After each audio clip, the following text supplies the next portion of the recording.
Varicose veins కి సరైన చికిత్స కోసం సంప్రదించండి ఎవిస్ హాస్పిటల్. నమస్తే, వెల్కమ్ టు సుమన్ టీవీ. నేను కీర్తి. ప్రస్తుతం మనతో ప్రముఖ జ్యోతిష పండితులు బ్రహ్మశ్రీ నందిబట్ల శ్రీహరి శర్మ గురువు గారు ఉన్నారు. వీరితో మాట్లాడి మరికొన్ని విషయాల్ని మనం ఈరోజు తెలుసుకుందాం. నమస్కారం గురుగారు. వాగర్థావివ సంపృక్తౌ వాగర్థ ప్రతిపత్తయే జగతః పితరౌ వందే పార్వతీ పరమేశ్వరౌ. సదాశివ సమారంభాం శంకరాచార్య మధ్యమాం అస్మదాచార్య పర్యంతం వందే గురు పరంపరాం. ఆదిత్యాయ చ సోమాయ మంగళాయ బుధాయ చ గురు శుక్ర శనిభ్యశ్చ రాహవే కేతవే నమః. శృంగేరి జగద్గురు పీఠాధిపతులకి, కంచి పీఠాధిపతులకి నమస్కారములు తెలియజేసుకుంటూ కార్యక్రమాన్ని ప్రారంభిద్దాం. గురుగారు, మనకి మార్గశిర శుద్ధ పౌర్ణమి రోజు దత్తాత్రేయుని జయంతి జరుపుకుంటూ ఉంటాం కదా. అసలు మనకి ఈ దత్త జయంతి యొక్క విశిష్టత ఏంటి? ఆ రోజు మనం ఎలాంటి పూజా విధానాన్ని పాటించాలి అండ్ దానివల్ల కలిగే మనకి ప్రయోజనాలు ఏంటి అనేది మీరు ఈరోజు వివరించగలరు మాకు? తప్పకుండానమ్మా. మార్గశిర పౌర్ణమి నాడు దత్త జయంతిని జరుపుకునే ఆచారము మనకు ఈ యొక్క హిందూ సనాతన సంప్రదాయంలో ఉందమ్మా. అయితే ప్రతి పౌర్ణమి కూడాను గురు పౌర్ణమి. కానీ మార్గశిర శుద్ధ చతుర్దశి రోజున దత్తాత్రేయుని యొక్క ఉత్పత్తి జరిగింది. తదనంతరమైనటువంటి రోజున దత్త జయంతిగా జరుపుకోవడం ఆచారంలో యుగ యుగాల నుంచి వస్తూ ఉన్నది. ఈనాటి వాడు కాదు కదమ్మా దత్తాత్రేయుడు, యుగాల కిందని వాడు, ఎన్నో యుగాల కిందటి వాడో మనకు తెలియదు. అయితే ఇక్కడ మనం గమనించుకున్నట్లయితే కార్తీక పౌర్ణమి నుంచి మార్గశిర పౌర్ణమి వరకు ఉండేటువంటి 30 రోజులని యమదంష్ట్రలు అని అంటారు. అంటే యముడు కోరలు చాచుకొని కూర్చుంటాడట. అంటే ఈ మధ్య కాలంలోనే ఎక్కువగా మనుష్యుల మరణాలు ఎక్కువగా ఉంటాయి. ఎందుకు? చలి తీవ్రత ఎక్కువగా ఉంటుంది. తదనంతరం తీసుకున్న భోజనం తొందరగా జీర్ణం కాకపోవడం, అది అసిడిటీగా మారి మరణాలకి దారి తీయడం, ఇవన్నీ జరుగుతుంటుంటాయి. అయితే ఇక్కడ మనం గమనించాల్సిన అంశం ఏంటంటే, కార్తీక పౌర్ణమి రోజున ఏ విధంగానైతే కార్తీక మాసం అంతా దీపారాధన చేస్తామో, కార్తీక పౌర్ణమి నుంచి మొదలుకొని మార్గశిర పౌర్ణమి వరకు కూడాను యమదీపం అనేటువంటిది పెట్టుకునే ఆచారం కొన్ని ప్రాంతాలలో ఉంది. యమదీపం కేవలం మనం ఈ యొక్క ధన్తేరస్ నుంచి బలిపాడ్యం వరకు, భగిని హస్త భోజనం వరకు కాకుండా ఈ కార్తీక పౌర్ణమి నుంచి మార్గశిర పౌర్ణమి వరకు యమదీపాన్ని పెడతారు. ఈ మార్గశిర పౌర్ణమి నాడు కూడా దీపదానము చేస్తే నరకలోక బాధ నివృత్తి అవుతుంది అని చెప్పి మనకు శాస్త్రం. అట్లాగే అగ్ని పురాణాన్ని గనక దేవాలయంలో కానీ, బ్రాహ్మణుడికి కానీ, జ్ఞానం పెంచుకోవాలనుకునేటువంటి వ్యక్తులకి కానీ, ఎవరికైనా అగ్ని పురాణాన్ని గనక ఈ మార్గశిర పౌర్ణమి రోజున దానం చేస్తే సర్వక్రత్త ఫలములు దక్కుతాయి. అంటే మనము మన జీవితంలో అభివృద్ధి కోసం, పుణ్యం సంపాదించుకోవడం కోసం ఎన్నో పూజలు, నోములు, వ్రతాలు, అభిషేకాలు, హోమాలు ఇవన్నీ చేసి ఉంటాం. కానీ కలియుగం కదా, మన మనసు ఒక చోట స్థిరంగా ఉండదు కదా. ఏ పని చేసినా ఇంకొక చోట మనసు ఉంటుంది. తద్వారా ఆ పని సంబంధించినటువంటి 100% ఫలితాన్ని మనం పొందలేం. 60-70% మాత్రమే వస్తాం. మిగతా 30% మనకు రాదు. కానీ అగ్ని పురాణాన్ని ఈ మార్గశిర పౌర్ణమి రోజున, దత్త జయంతి రోజున ఎవరైతే దానం అనురుస్తారో వాళ్ళకి ఈ యొక్క సంవత్సరం మొత్తంలో కూడా చేసినటువంటి అన్ని పుణ్యకార్యాల పుణ్య ఫలితం 100% లభించి తీరుతుంది. ఇది అయితే దత్త జయంతి రోజున విశేషంగా దత్తుని యొక్క ఉత్పత్తి, పుట్టుక గురించి తెలుసుకుంటే ఆ యొక్క ధన్యము, మా మానవుడు ధన్యజీవి అవుతాడు. పూర్వము నారదుల వారు విష్ణు భగవాన్ని ఎన్నో విధాలుగా భక్తితో కొలిచినటువంటి కారణం చేత విష్ణు భగవానుడు అనుగ్రహించి, నారద ఏం వరం కావాలి కోరుకోనంటే, నాకు నీ యొక్క సత్వరూపాన్ని చూడాలని ఉంది స్వామి అని చెప్పగా అనుగ్రహిస్తాడు. భూలోకంలో జరుగుతుంది ఈ యొక్క సంబంధించినటువంటి వర ఫలితము అని అంటాడు. అంతటా భూలోకానికి పయనం అవుతాడు నారదుడు. వెళ్ళిన తర్వాత ఎక్కడికి వెళతాడు? అత్రి మహాముని యొక్క ఆశ్రమానికి వెళతాడమ్మా. ఆ సమయంలో అత్రి మహాముని ఉండడు. అయినా నారదుల వారు అంతటి వారు వచ్చారని చెప్పి అత్రి ముని భార్య అయినటువంటి మహాపతివ్రత మహా ఇల్లాలు అనసూయాదేవి వారిని సాదరంగా ఆహ్వానించి అతిథి మర్యాదలు, సత్కార్యాలు చేసి చక్కగా భోజన తాంబూలాదులు ఇచ్చి సత్కరించి, వస్త్రములు ఇచ్చి సత్కరించి పంపించి వేస్తుంది. ఆమె యొక్క పతివ్రత మహత్యమును తెలుసుకున్నటువంటి నారద భగవానుల వారు ముందుగా వైకుంఠానికి వెళతాడు. వెళ్ళి అమ్మవారితో కూడి ఉన్నటువంటి ఈ నారాయణుడి దగ్గరికి వచ్చిన తర్వాత నారాయణుడికి అత్రి మహాముని అనసూయ భార్య యొక్క పాతివ్రత్య మహత్యాన్ని చెబుతూ ఉంటే, ఎంతైనా ఆడవాళ్ళు కదా, సాటి ఆడవాళ్ళని పొగుడుతుంటే అసూయ ఉంటుంది ఎక్కడైనా కానీ. కాబట్టి లక్ష్మీ అమ్మవారు అసూయ చెంది ఈ యొక్క విషయాన్ని, ఆమె పాతివ్రత్యాన్ని పరీక్షించడం కోసం నా భర్తను పంపిస్తాను నారద, తెలుసుకోవడం కోసం అని అంటాడు. ఇంతటా ఊరుకున్నారా నారద మహాముల వారు? కైలాసానికి వెళ్ళారు. పార్వతి ముందరనే ఆమె పాతివ్రత్యాన్ని గురించి చెప్పగా పార్వతి కూడా లక్ష్మీ అమ్మవారు లాగానే నా భర్తను పరీక్షింపడానికి కోసమే పంపిస్తాను అంటుంది. అలాగే బ్రహ్మలోకానికి వెళ్ళగా సావిత్రి ముందర కూడా ఉన్నటువంటి విషయాన్ని ఈ విధంగా చెప్పగా సావిత్రి కూడా నా భర్తని పంపిస్తానని చెప్పగా త్రిమూర్తులిద్దరు కూడా భార్య మాటలు కాదనలేక ముగ్గురు పైనమై అత్రి మహాముని ఆశ్రమానికి చేరుకుంటారు. చేరుకొని ఒక బ్రాహ్మణుని యొక్క వేషంలో వెళతారు. అందరూ కూడా వెళ్ళి భిక్ష అడుగుతారు. అంతటా అత్రి మహాముని సాధారణంగా ఆహ్వానించి ఏం కావాలంటే మాకు భిక్ష పెట్టండి, కానీ వడ్డించేటువంటి స్త్రీ వివస్త్రగా ఉండి మాకు వడ్డించాలి అని ఈమె పాతివ్రత్యని పరీక్షించడం కోసం ఈ మాట అన్నారు. అయితే సాధారణంగా బ్రాహ్మణులు ఎవరు ఇటువంటి కోరిక కోరరు కదా, భిక్ష స్వీకరిస్తారు, వెళతారు, ఆశీర్వదిస్తారు, వెళతారు. కానీ వీళ్ళు ఇలా అడిగారంటే ఏదో ప్రత్యేకమైన శక్తి ఉంది వీళ్ళలో అని చెప్పి తాను దివ్య దృష్టితో చూస్తే వీళ్ళు వచ్చిన వాళ్ళు త్రిమూర్తులు అని తెలుస్తుంది. ఆ పిదప విషయాన్ని అనసూయాదేవికి చెప్తారు. చెప్పిన తర్వాత ఎలా స్వామి మరి ఎలా ఈ యొక్క పరీక్ష నుంచి మనం బయటపడడం అంటే ఆమెకి ఒక మంత్రోదకం అనేటువంటిది ఇస్తాడు. ఆ యొక్క వడ్డించేటప్పుడు మంత్రోదకంతో వాళ్ళ మీద ప్రోక్షణ చేస్తుంది. వెంబడే పసిబాలులాగా మారిపోతారు. మారిపోయిన తదనంతరం ఆమె స్తన్యం ఇచ్చి చక్కగా వారిని పెంచుతుంది. ఊయల్లో చక్కగా ఊయల్లో ఆడిస్తుంది.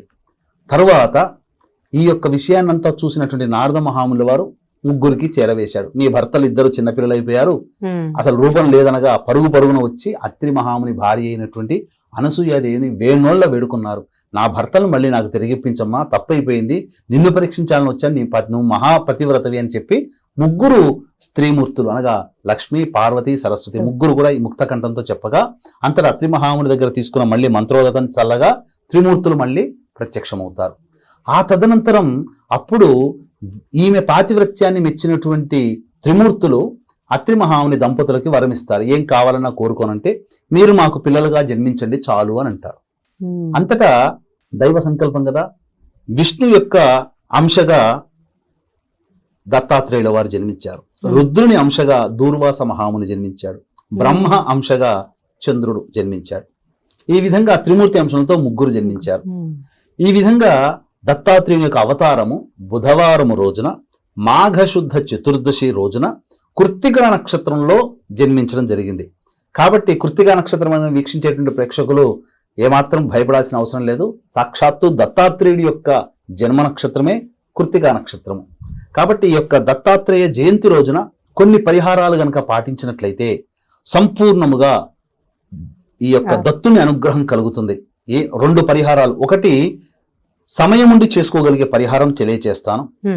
బిజీ లైఫ్ లో ఉండి కనీసము భక్తిని ప్రదర్శించుకోవడం, చాటుకోవడం కోసమైనా ఉన్న కొద్ది సమయంలోనైనా కానీ ఆ గురు అనుగ్రహం, ఏ పని చేస్తే గురు అనుగ్రహం కలుగుతుందో, ఆ దత్తుని అనుగ్రహం కలుగుతుందో ఆ పరిహారాలు కూడా తెలియజేస్తాను.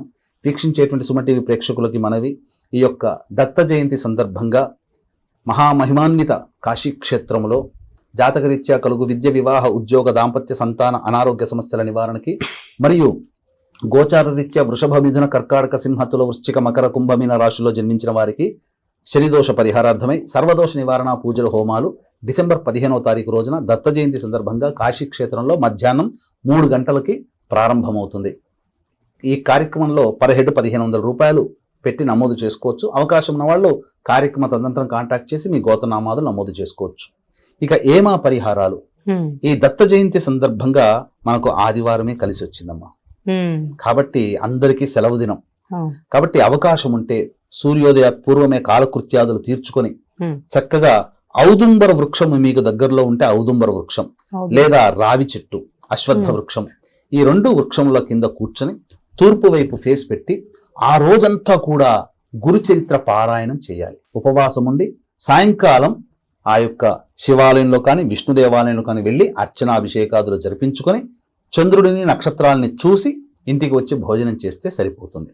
ఇది అవకాశం ఉండి సమయం ఉన్న అందరూ చేసుకోగలిగేటువంటి అద్భుతమైన పరిహారం.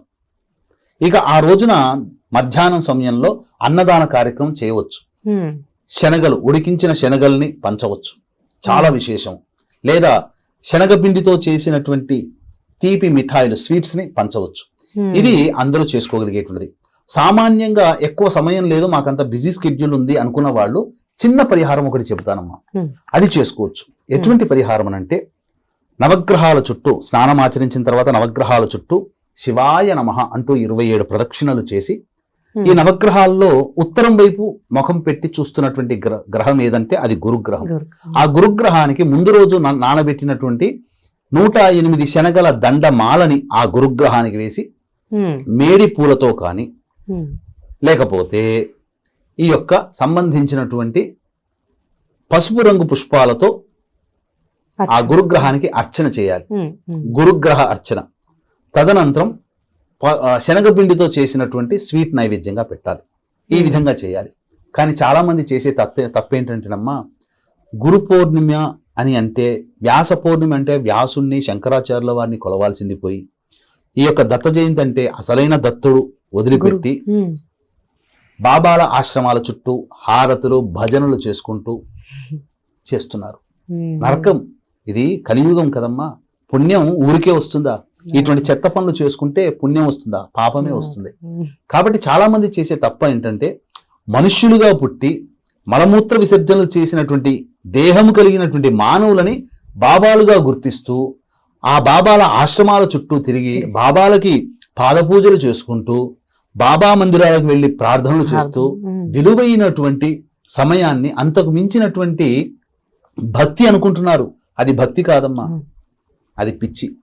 కాబట్టి అటువంటి భక్తి అసలైన స్వరూపం గురుస్వరూపం దత్తాత్రేయుడు ఉండగా మనకు అంశరూపంతో మనకేం సంబంధం అమ్మా? ఇప్పుడు మనకు ఏదైనా ఒక డిపార్ట్మెంట్ లో పని కావాలంటే మనకు సూపరింటెండెంటే తెలుసు, డైరెక్టరే తెలుసు, పిఏతో మనకేం పని? మనం వెళితే మనకు డైరెక్టర్ మనకు పిలిచి మనం కూర్చోబెట్టి సత్కారం చేసి మన పని చేసి పెడతాడు. పిఏతో పెడితే పిఏని దాటినట్టు ఎన్ని డిపార్ట్మెంట్లు దాటిపోవాలి, ఎన్ని సెక్షన్లు దాటిపోవాలి. కాబట్టి అటువంటి పిఏతో సమానమైనటువంటి అంశాలని పక్కకు పెట్టి అసలైన దత్తాత్రేయ స్వరూపం మనకున్నాడు. ఈశ్వరుని కొలిచేవాళ్ళు దత్తాత్రేయ స్వరూపం గురు స్వరూపం కావాలనుకుంటే దక్షిణామూర్తి స్వరూపంలో ఈశ్వరుడు వెలిశాడు. విష్ణువుని కొలిచేవాళ్ళు గురుస్వరూపంగా భావించాలి అంటే హయగ్రీవుడి రూపంలో గురుస్వరూపం వెలిసింది. కాబట్టి ఆ రూపంలో శివుణ్ణి విష్ణువుని అమ్మవారిని సాక్షాత్తు అమ్మవారే, సకల విద్యా స్వరూపిణి ఆమెనే గురువుగా భావించి చేయవచ్చు. కాబట్టి ఇటువంటి పనికి మాలినటువంటి పనులను చేసుకుంటూ విలువైన సమయాన్ని పుణ్యాన్ని సంపాదించుకోకపోగా నరక కూపంలోకి నెట్టబడతాం ఇటువంటి అవైదికమైనటువంటి కార్యక్రమాలు చేయడం వల్ల. కాబట్టి ఏ శాస్త్రంలో ఏ పురాణంలో కూడా మనకు లేనటువంటి మనుషులని బాబాలని పాదపూజలు చేసుకుంటూ మందిరాల చుట్టూ తిరుగుకుంటూ చేయడం వల్ల మనకు ఏ పురాణంలో చెప్పబడలేదు. ఇవన్నీ కూడా అభూత కల్పనలకి మనం ఆజ్యం పోస్తున్నాం. కాబట్టి మనం ఎందుకు ఈ యొక్క కలియుగంలో మనకు పనులు కావట్లేవు అనంటే ఇటువంటి దైవం కాని అవైదికమైనటువంటి మనుషులని మనం ఆరాధించడం వల్లే. కాబట్టి వీక్షించేటువంటి సుమన్ టీవీ ప్రేక్షకులు దత్త జయంతి రోజున దత్తుణ్ణి కానీ లేదా విష్ణు కంచిలో వరదరాజ పెరుమాళ్ ఉన్నాడు. అత్తి చెట్టు అనగా ఔదుంబర వృక్షంతోనే తయారు చేయబడింది. ఆ యొక్క ఔదుంబర వృక్షంతో తయారు చేయబడినటువంటి విగ్రహం పడం ఉన్నటువంటి బావిని ఒకసారి దర్శనం చేసుకుని ఆ నీటిని ప్రోక్షణ చేసుకుంటే చాలు. విష్ణు కంచిలో పెరుమాళ్ విగ్రహాన్ని దర్శించుకుంటే చాలు. లేదు మన ఇంటిలోనే ఔదుంబర చెట్టు ఔదుంబర కాండముతో తయారు చేయబడినటువంటి దత్తుని చిన్న విగ్రహాన్ని మనం పెట్టుకొని ప్రతి పౌర్ణమి రోజున గనక ఈ చెప్పిన విధానంగా పూజ గనక చేసుకుంటే సంవత్సరంలో మన సంకల్పం తప్పకుండా నెరవేరుతుంది అని చెప్పడంలో ఏమాత్రం సందేహం లేదని చెప్పవచ్చమ్మా. ధన్యవాదాలు గురుగారు, చాలా చక్కగా వివరించారు. సర్వం శ్రీ ఉమామహేశ్వర పరబ్రహ్మార్పణమస్తు.